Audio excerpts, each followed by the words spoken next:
যে শিক্ষক তোমাকে বলে না যে আশফুল নিয়ে গান বাজনা গাও, তালিবালি দাও, সম্মান হবে মৃত ব্যক্তির, ও মারা গেলে তোমরা সবাই ঢোল তবলা নিয়ে পৌঁছে যাও, প্রথম দিন থেকে সম্মান করো তাকে।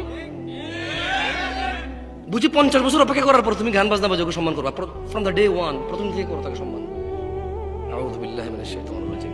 হাট্টিমা টিম টিম শিখেছো তো বউ তাকে, এগুলো শিখবা কবে থেকে বলো? হাট্টিমা টিম টিম শিখো তো। আমি চিন্তা করি মাঝে মধ্যে হাট্টিমা টিম টিম এটা কি জানি, আল্লাহ জানে।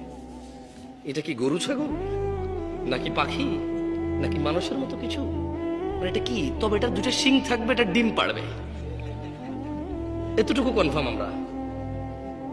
এটা কি? এটা বাচ্চা প্রসব করবে না? বাদুর যেরকম করে, ঘোড়া যেরকম করে, গরু যেরকম করে, মানুষ যেরকম পেটে বাচ্চা প্রসব করে, এটা এরকম প্রসব করবে না, এটা ডিম পাড়বে। এটা কি করবে?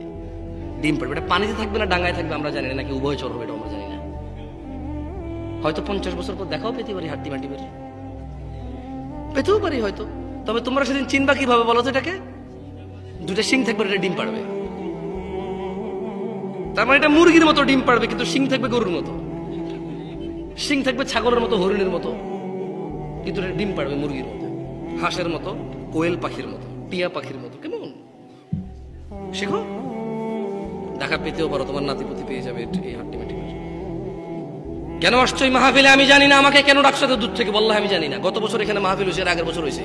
এই চেয়ারম্যান সাহেব উনি প্রতিদিন কোনো না কোনো প্রোগ্রামে যেতে হয়, রাইট? দাওয়াত পায়, সম্মান পায়, আলহামদুলিল্লাহ যায়। কিন্তু কি লাভ এই তোমরা প্রতি বছর মাহফিল করে? আরে তোমার বাপের টাকা হলে জীবনে তো ফুল লাগাই না, মানুষ থেকে নাও তো ফুল লাগাও, বছর একবার করো। তোমার বাপের টাকা দিয়ে একবার দেখি এরকম জাকজমক করো না, করো না জাকজমক। এরপরে বুঝতাম, এরপরে খুঁজতা লাভ কি আমার?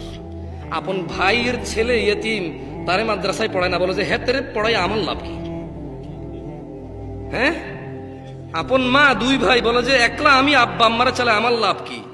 এরপরে দেখতাম এত বড় মাহফিল, বাপের টাকা এগুলো লাভ খুঁজতা। এখন তো লাভ খোঁজা লাগে না, প্রতি বছর করো, কিন্তু এর বেনিফিট কি কিচ্ছু জানো না তোমরা।